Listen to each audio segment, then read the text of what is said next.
On a tendance à penser que chez soi, on est en sécurité, un vrai refuge. Mais est-ce toujours le cas? En fait, pas mal de dangers, souvent invisibles, peuvent s'y cacher. Alors aujourd'hui, on va décortiquer comment la technologie peut transformer nos maisons en de véritables forteresses intelligentes. Et vous allez voir, ça nous concerne vraiment tous. Regardez cette image, elle illustre parfaitement ce paradoxe. D'un côté, on a cette maison paisible, tranquille, et de l'autre, sous la surface, des menaces bien réelles qui nous guettent.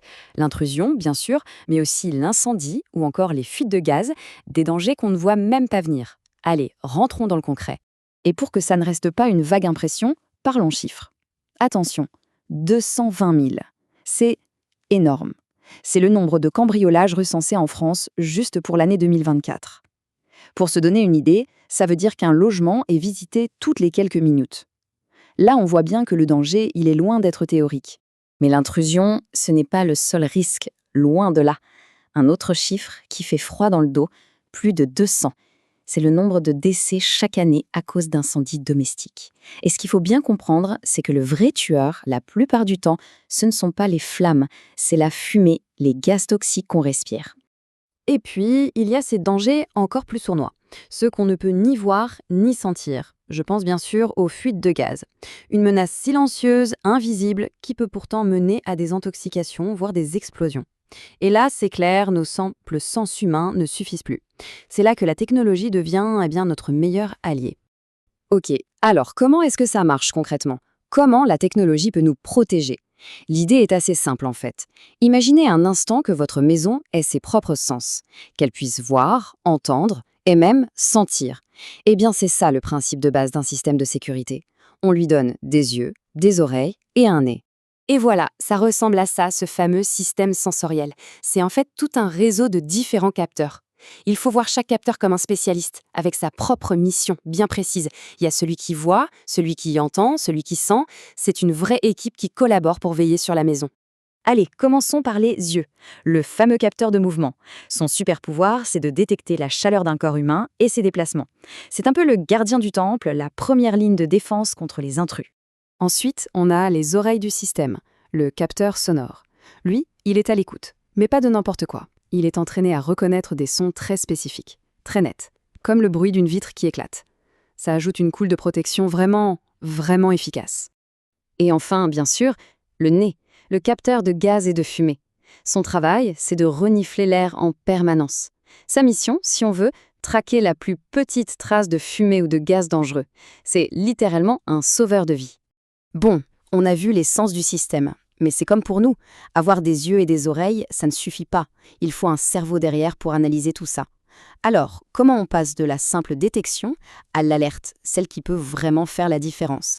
Pour bien comprendre à quel point c'est crucial, prenons un exemple très parlant, le monoxyde de carbone. On l'appelle le tueur silencieux, et ce n'est pas pour rien. Il est invisible, inodore, et il peut être mortel en moins d'1 heure. Là, on comprend bien que la détection rapide, ce n'est pas juste un confort, c'est une question de vie ou de mort. Alors, allons voir ce qui se passe à l'intérieur d'un de ces détecteurs. Ce qu'on observe là, c'est ce qu'on appelle la chaîne d'information. C'est un processus en 3 étapes. Ça a l'air simple comme ça, mais c'est cette chaîne qui fait toute la différence entre être en sécurité et être en grand danger. Ce processus, il se déroule en 3 temps. D'abord, il faut acquérir l'info. Le capteur prélève des données dans l'air, non-stop. Deuxième étape, traiter. Le petit cerveau électronique analyse ces données et les compare à un niveau de danger qui a été programmé. Et enfin, troisième étape, communiquer. Si le seuil est dépassé, le cerveau donne l'ordre de déclencher l'alarme, que ce soit un son strident ou une lumière qui clignote. Acquérir, traiter, communiquer, c'est une chaîne qui ne doit jamais être rompue. Moi, ce que je trouve vraiment fascinant, c'est cette deuxième étape, le traitement. Comment est-ce qu'un petit cerveau électronique prend une décision aussi importante? En fait, vous allez voir, c'est une question de logique, pure et simple. Et voilà le cœur du réacteur. À gauche, on a le code, le langage de la machine. Ça peut paraître un peu barbare, mais à droite, on a la traduction en langage humain. Et on se rend compte que tout ça repose sur une logique qu'on utilise tous les jours. La condition, si, alors. C'est tout simple, si le niveau de gaz dépasse 100, alors l'alarme se met en route. C'est aussi simple que ça, et c'est incroyablement puissant.